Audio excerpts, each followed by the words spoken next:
राष्ट्रवादी काँग्रेस पक्षाचे प्रवक्ते संजय तटकरेजी, क्लाइड क्रास्टो, सूरज चव्हाणजी आणि सर्व पत्रकार बंधू आणि भगिनी, आपल्याला माहीत आहे महाराष्ट्रामध्ये गेल्या 8 दिवसामध्ये 13 जिल्ह्यांमध्ये अतिवृष्टी पाऊस मुळे पूर परिस्थिती निर्माण झाली।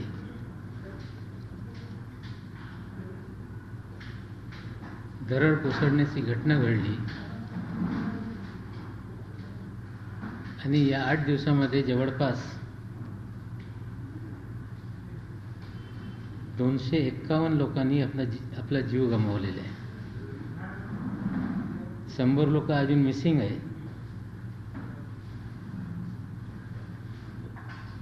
मोठ्या संख्येने जखमी लोकांची पण संख्या आहे आणि ही सगळी परिस्थिती असताना मुंबई असेल, मुंबई उपनगर असेल, ठाणा, पालघर, नाशिक, रायगड, रत्नागिरी, सिंधुदुर्ग, कोल्हापूर, सांगली, सातारा, काही भागात पुण्यात, नागपूरमध्ये, अमरावती, ही सगळी पूर परिस्थिती असताना निश्चित रूपाने जे SDRFचे नॉर्म्स आहे त्या SDRFचे नॉर्म्स प्रमाणे राज्य सरकारच्या वतीने जे मदत देण्याची घोषणा आहे ते माननीय मुख्यमंत्री महोदयांनी केलेली आहे। त्याचबरोबर स्वतः मुख्यमंत्री 3 दिवसापासून विविध भागांच्या दौऱ्यावर असताना लोकांकडून माहिती घेत आहे। आमचे पक्षाचे प्रांत अध्यक्ष स्वतः सांगलीमध्ये आहे। अजित दादा स्वतः पश्चिम महाराष्ट्राच्या दौऱ्याला गेले आणि ज्या ज्या जिल्ह्याचे जे पालकमंत्री होते त्यांना जबाबदारी होती की त्यांनी जिल्ह्यामध्ये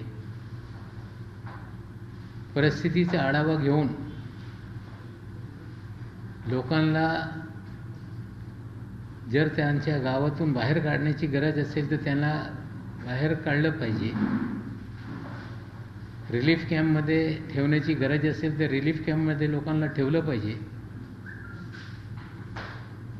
आणि त्या पद्धतीने NDRFची मदत घेऊन, नेव्हीची मदत घेऊन, आर्मीची मदत घेऊन, एअरफोर्सची मदत घेऊन बऱ्याचशा लोकांना त्यांच्या राहत्या घरातून त्यांचा बचाव करून इतर ठिकाणी हलवण्याचं काम प्रशासनाच्या माध्यमातून झालेलं आहे। पण हे सगळी परिस्थिती असताना निश्चित रूपाने जे आता सध्या नॉर्म्स आहे NDRFची असतील, SDRFची असतील, ती मदत अपुरी असतील अशी पक्षाची भूमिका आहे। या पुरामुळे ज्यांचे जीव गेलेले आहे त्यांना 5 लाख रुपये मदत देण्याची घोषणा अगोदर झाली आणि मुंबई उपनगरामध्ये ते नातेवाईकांना पैसे वाटप पण करण्यात आले। इतर ठिकाणी पण निश्चित रूपाने त्या पद्धतीने त्यांना मदत देण्यात येईल। पण या पुरामुळे लोकांची घरं उद्ध्वस्त झालेली आहे। पूरमुळे दुकानामध्ये मोठं नुकसान झालेलं आहे। त्याचबरोबर शेतकऱ्यांच्या शेतामध्ये नुकसान झालेलं आहे। काही जनावरं वाहून गेलेले अशी पण नोंद झालेली आहे। या सगळ्या विषयाचा पंचनामे झाल्यानंतर निश्चित रूपाने कॅबिनेटमध्ये चर्चा करून निर्णय होईल आणि त्याची घोषणा माननीय मुख्यमंत्री महोदय करतीलच। त्या व्यतिरिक्त राष्ट्रवादी काँग्रेस पक्षातर्फे स्वतः पवारसाहेब हे आमचे विविध जिल्ह्यांचे अध्यक्ष, विविध जिल्ह्याचे जे आमदार आहे, नेते आहे, त्यांच्या सगळ्यांशी चर्चा करताय. सरकारी मदत सोडून आणखीन कुठली मदत करता येईल निश्चित रूपाने पक्षाच्या माध्यमातून सगळे आकडेवारी जमा करण्याचं काम सुरू आहे. आणि 1-2 दिवसामध्ये पक्षाच्या माध्यमातून काय मदत करण्याचा निर्णय घेण्यात आलेला आहे त्याची पण माहिती आपल्या सर्वांना देण्यात येईल. काही भागातून पक्षाच्या नेत्यांनी कार्यकर्त्यांनी सामुग्री पाठवलेली आहे. विशेषकर नवी मुंबईच्या मार्केट यार्डमधून 5-6 ट्रक भरून अन्नधान्य पाणी याची मदत पाठवण्यात आलेली आहे. पण आणखीन ज्या ज्या सरकारच्या वतीने होत नाही किंवा तात्काळ काही मदतची गरज असेल तर पक्षाच्या माध्यमातून 2 दिवसाच्या आत जे काही माहिती असेल हे आपल्याला आम्ही देऊ. पण सगळी ही परिस्थिती असताना जेव्हा एखादा संकट येते तेव्हा सर्व राजकीय पक्षाच्या जबाबदारी असते की या संकटच्या काळामध्ये एकसंग येऊन लोकांना मदत करण्याची भूमिका स्वीकारली पाहिजे. आता राज्यामध्ये विरोधी पक्ष असताना आम्ही सुरुवातीपासून बोलतो की आम्हाला केंद्राची मदत मिळते, नेव्हीची मदत आम्ही घेतली, NDRFची मदत मिळते आहे. मुख्यमंत्री स्वतः सांगताय की केंद्राकडून आम्हाला जे मदत आम्ही मागितली ते मदत ते करताय बचाव कार्यासाठी. म्हणजे राजकीय भूमिका कुठलीही MVA सरकारमधला कुठलाही मंत्री किंवा मुख्यमंत्री किंवा नेते कार्यकर्ते कुठेही राजकारण न करता लोकांना मदत कशी झाली पाहिजे या भूमिकेत असताना भाजपचे काही नेते उलटसुलट बोलत असताय हे योग्य नाही. म्हणजे काही केंद्रामध्ये मंत्री झाल्यानंतर मुख्यमंत्रीवर ज्या भाषेत टीका करताय या महाराष्ट्राला शोभणार नाही अशी भाषेचा ते वापर करताय.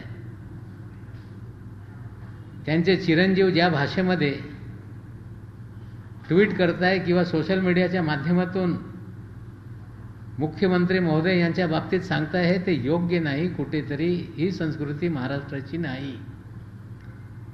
आणि ठीक आहे, राजकीय पक्षामध्ये असताना विरोधक या नात्याने काही सरकारकडून चुका होत असतील तर त्याच्याकडे बोट दाखवणं हे विरोधकांची जबाबदारी असते. पण राणेसाहेब तळेगावाला गेल्यानंतर तिकडेच प्रेस कॉन्फरन्स घेत असताना तिथे ते बोलून गेले की आम्ही वेटिंगमध्ये आहोत, आम्हाला तुम्ही सत्ता द्या. आता या दुःख असताना, संकटात महाराष्ट्र असताना यांना सत्ता बदल करा अशी भूमिका ते घेत आहे. मग सत्तेसाठी भाजप त्याचे नेते कुठल्या स्तरावर जात आहे हे याच्यातून आता दिसू लागलेलं आहे. आमचं एकच म्हणणं आहे की संकट काळामध्ये लोकांना मदत केली पाहिजे. एकजुटीने लोकांचा जी परिस्थिती आहे ते बदलण्यासाठी काम केलं पाहिजे. सरकार चुकत असेल तर त्याला बोट दाखवणे किंवा सरकारला सल्ला देण्याचे काम केलं पाहिजे. पण त्या उलट या प्रकारे बोलणं हे योग्य नाही आणि या प्रकारे लोकांनी बोलू नये अशी आमची अपेक्षा आहे. दुसरा एक विषय महत्त्वाचा आहे की इथे जवळपास 18 तारखेपासून पूर परिस्थिती महाराष्ट्रामध्ये आहे. विविध भागामध्ये दरड कोसळून लोकांचा जीव जाते आणि त्याच काळामध्ये भाजपचे नेते झारखंडच्या सरकार पाडण्यासाठी प्रयत्न करत आहे.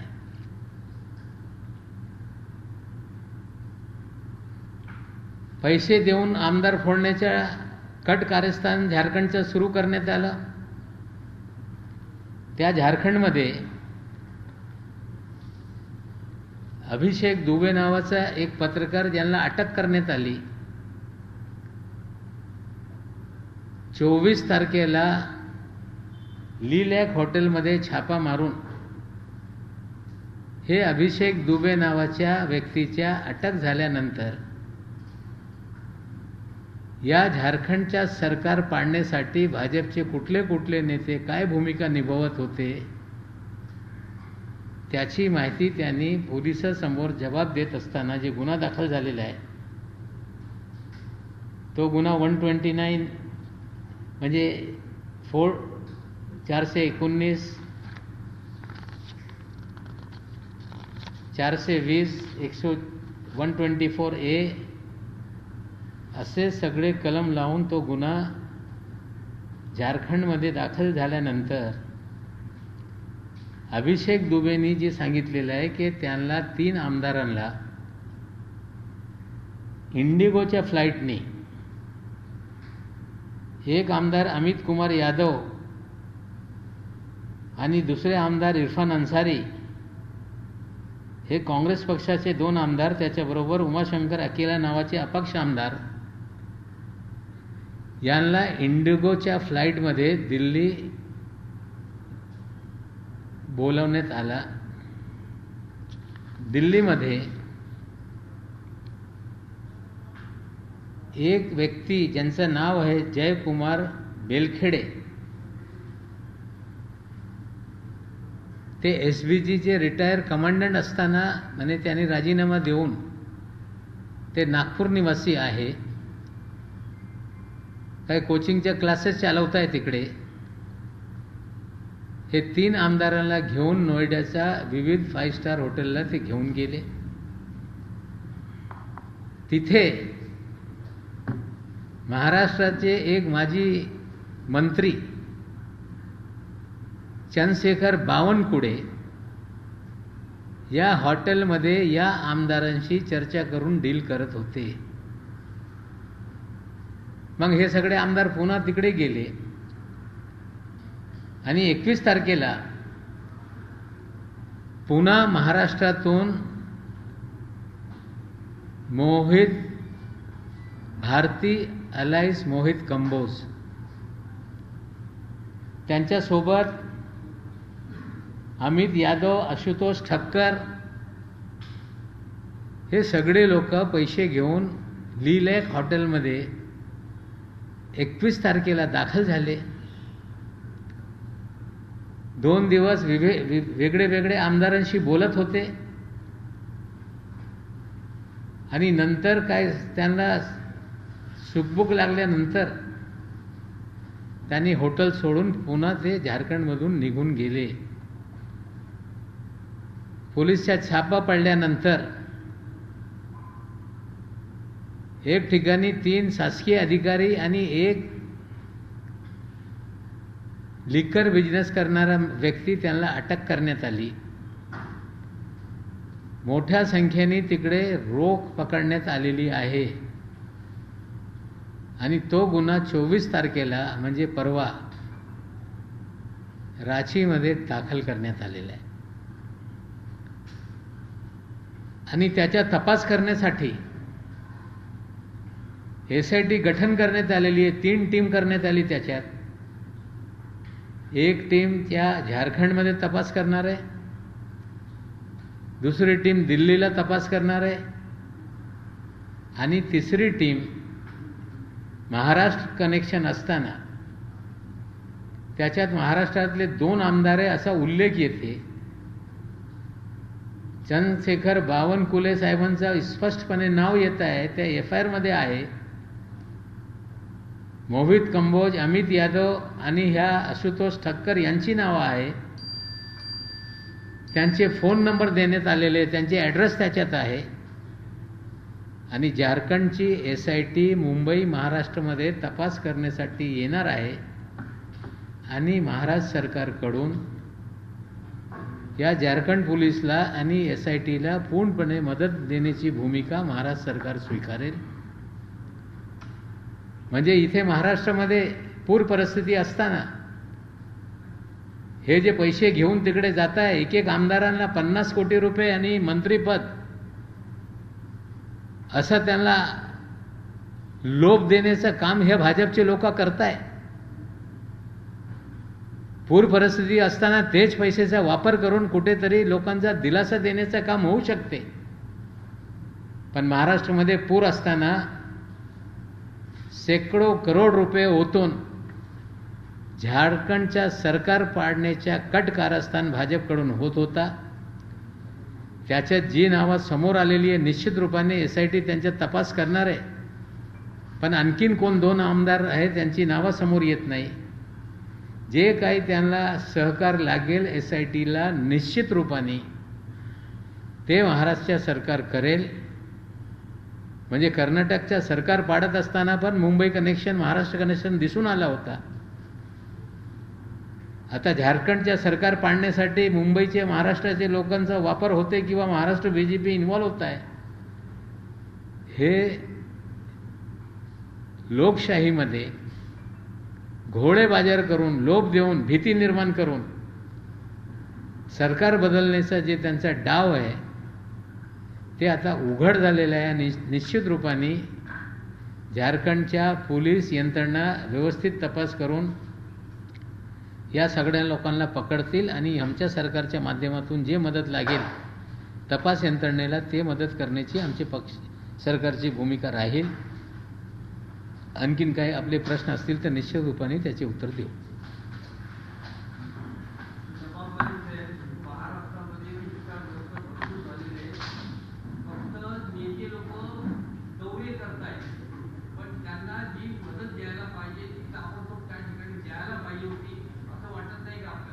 आणि मी अगोदरच बोललो की आमच्या साहेबांच्या स्पष्ट आदेश आहे, नेत्यांनी दौरे करायचे नाही. मुख्यमंत्री उपमुख्यमंत्री जात आहे किंवा पालकमंत्री आहे, त्या पालकमंत्री यांची जबाबदारी त्या जिल्ह्याची आहे. पक्षाच्या वतीने काही मदत मुंबईहून गेलेली आहे, पुण्याहून गेलेली आहे, व्यक्तिगत मदत करताय. पण सरकारकडून जे काही पंचनामे करून निर्णय घ्यायचा आहे ते निर्णय कॅबिनेटमध्ये प्रस्ताव आल्यानंतर होतील. आणि पवारसाहेब स्वतः हे आमच्या विविध जिल्ह्यांमध्ये लोकांकडून माहिती घेत आहे की काय काय आपल्याला गरजा आहे. ते सगळं आढावा घेऊन पक्षाच्या माध्यमातून 1-2 दिवसामध्ये आम्ही कुठली मदत व्यक्तिगत पक्षाच्या माध्यमातून करणार आहोत ते आम्ही जाहीर करू. आणि सरकारकडून निश्चित रूपाने पंचनामा झाल्यानंतर ते मदत जाहीर होईल. तात्पुरता जे कोणी लोक तिकडे आहे म्हणजे शिजलेले जेवण असतील, बिस्किटं असतील, पाणी असतील, पालकमंत्री असतील, सरकार असतील त्यांच्या माध्यमातून आणि विविध NGO पण ते मदत करतच आहे. पण ती मदत पुरी अशी आमची भूमिका नाही. अजून बरेचसे काही मदत करण्याची गरज आहे. निश्चित रूपाने ते मदत सरकारच्या माध्यमातून आणि पक्षाच्या माध्यमातून करण्यात येईल.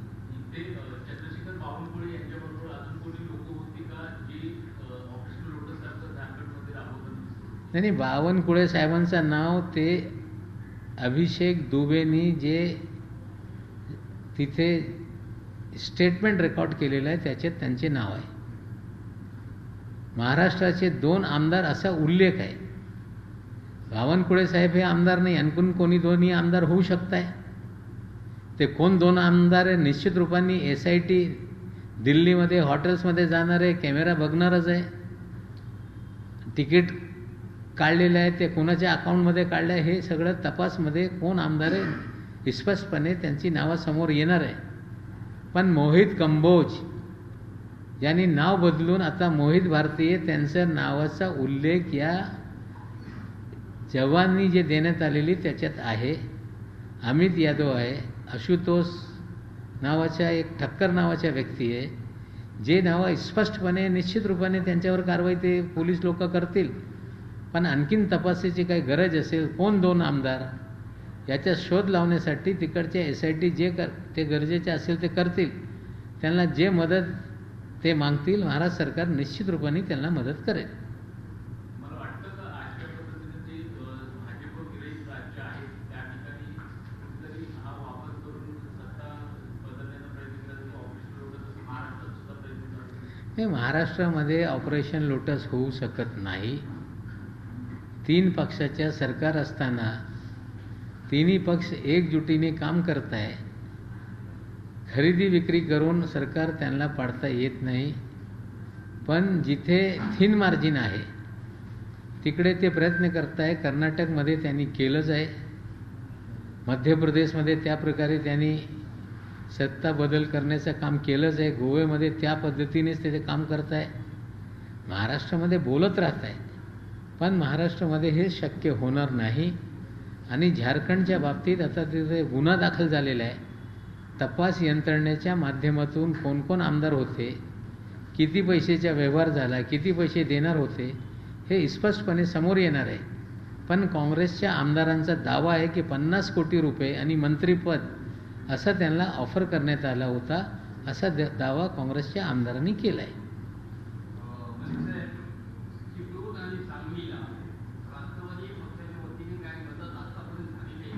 हो, गेली, मी बोललो आणि आणखीन जाणार आहे.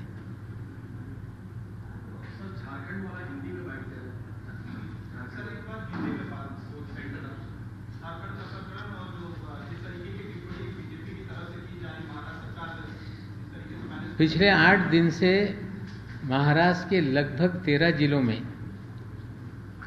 बारिश और भूस्खलन लैंडस्लाइड के कारण बाढ़ आई और महाराष्ट्र में कुल मिला के 251 लोगों की मौतें हुई है. 100 लोग अभी भी लापता हैं.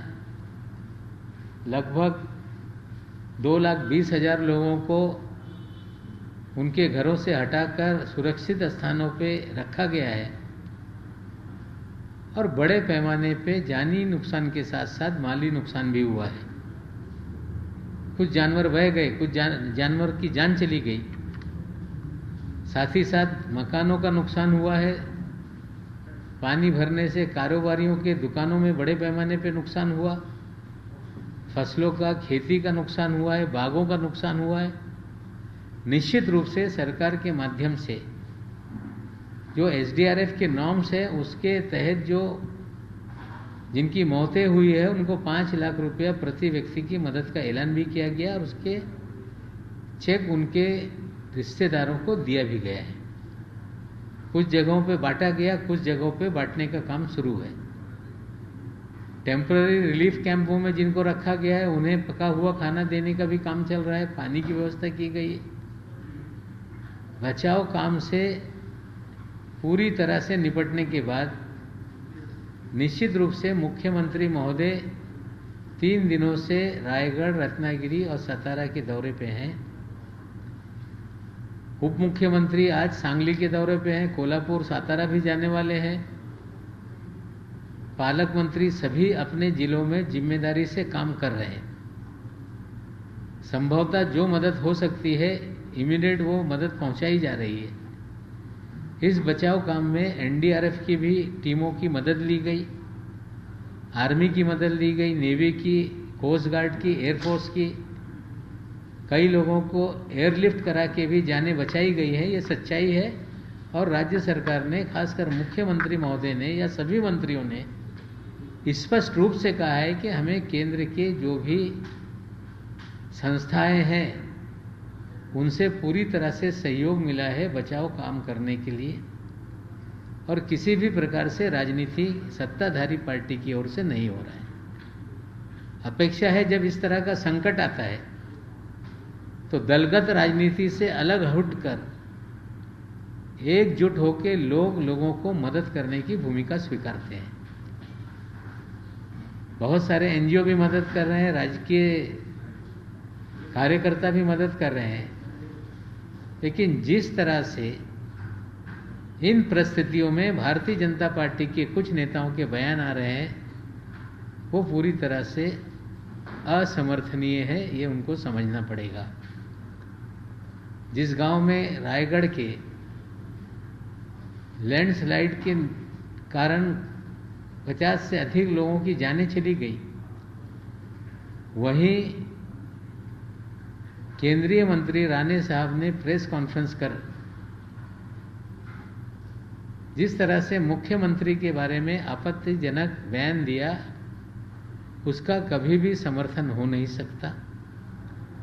और सिर्फ वह अकेले नहीं, उनके सुपुत्र भी इसी तरह से सोशल मीडिया के माध्यम से आपत्तिजनक ट्वीट करके भाषा का प्रयोग कर रहे हैं. साथ ही साथ संकट है, दुख है. लेकिन जिस तरह से राणे साहब ने कहा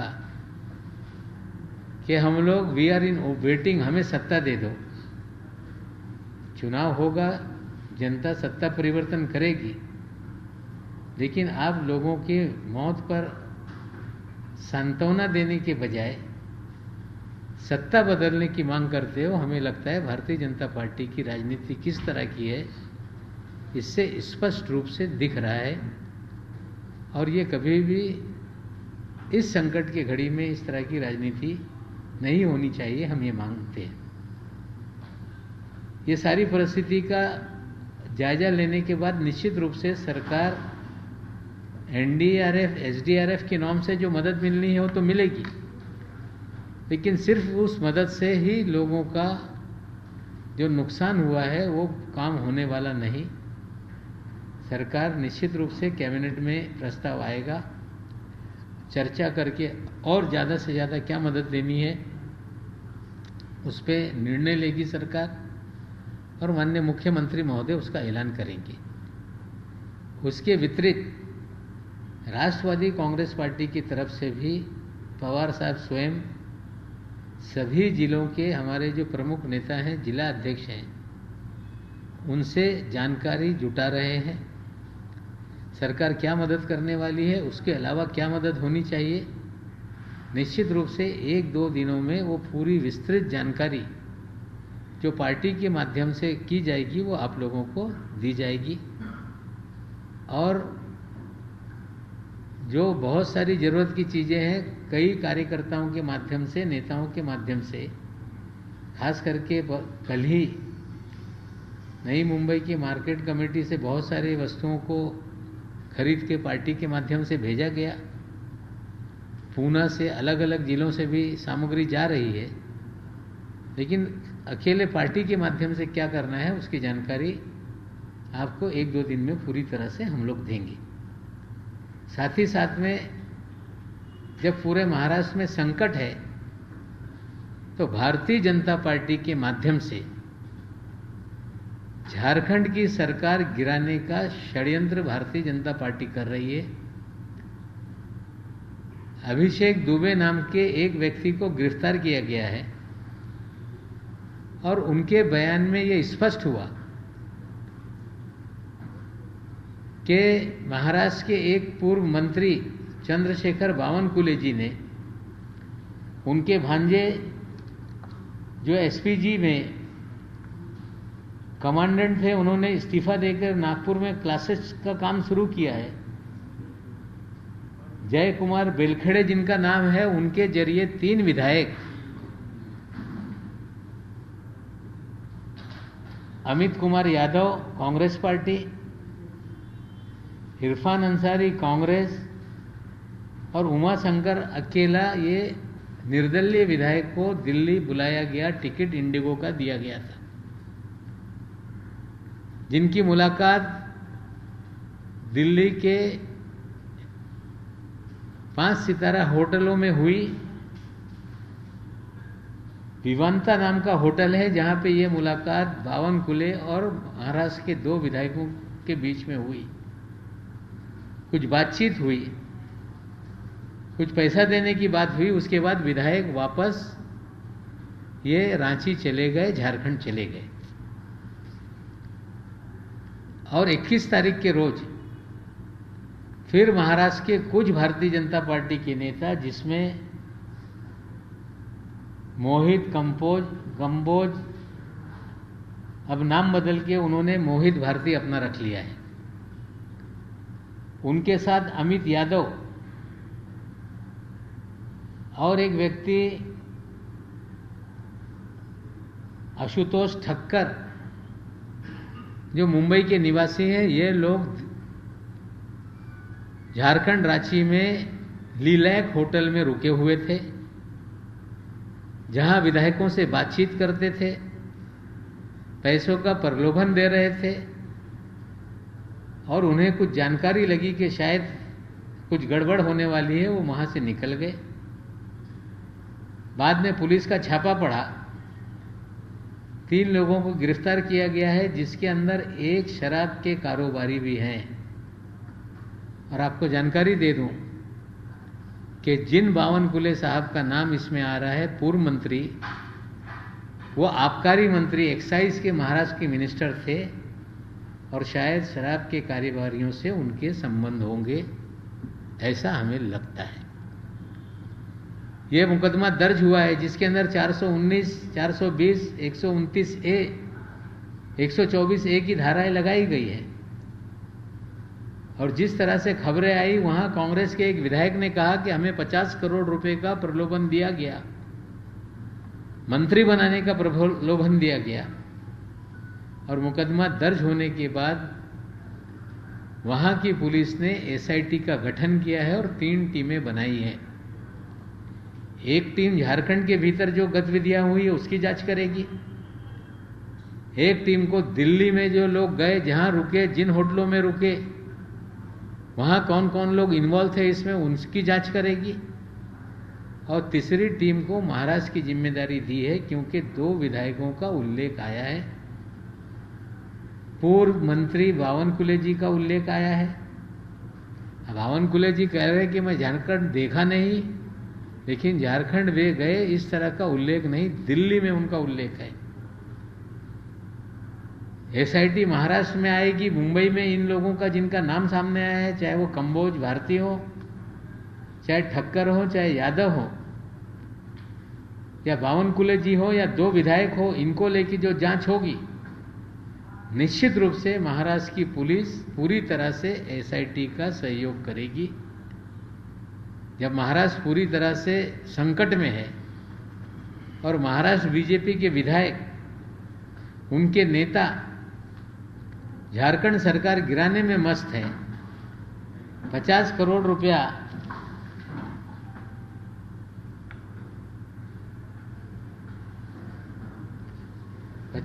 रुपया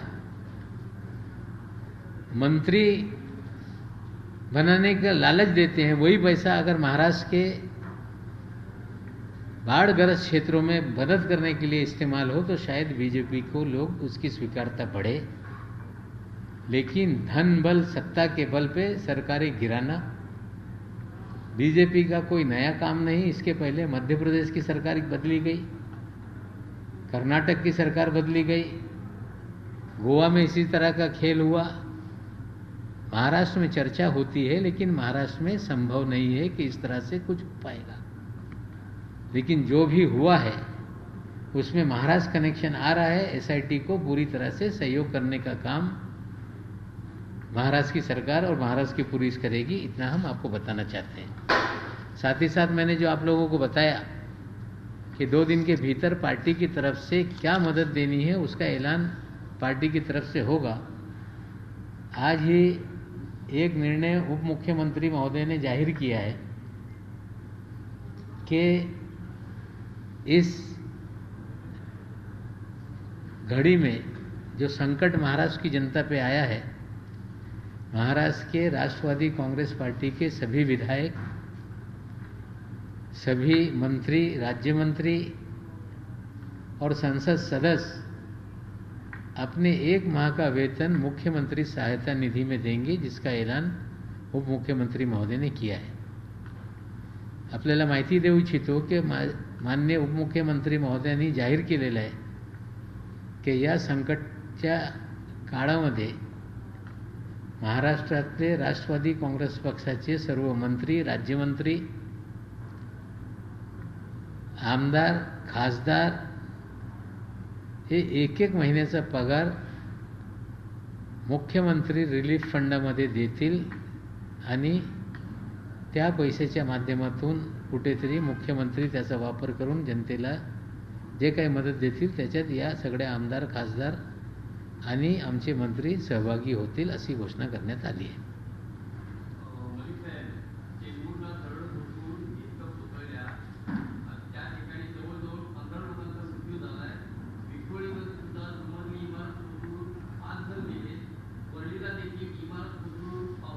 साहेब, चेंबूर माझ्या जरा ऐका जे माझ्या मतदारसंघात जी घटना झाली किंवा विक्रोली जी घटना झाली, त्या 2-3 घटना ज्या दरड कोसळून झाली होती त्या सगळ्यांना 5-5 लाख रुपये प्रति व्यक्ती मदत हे वाटप झालेलं आहे।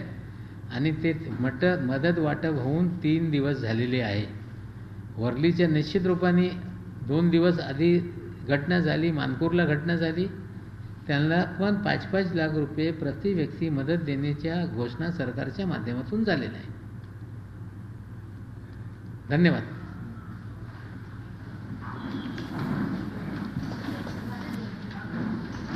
अरे उसका वो चाहिए ना नवरा. लाल मातीतली कुस्ती म्हणजे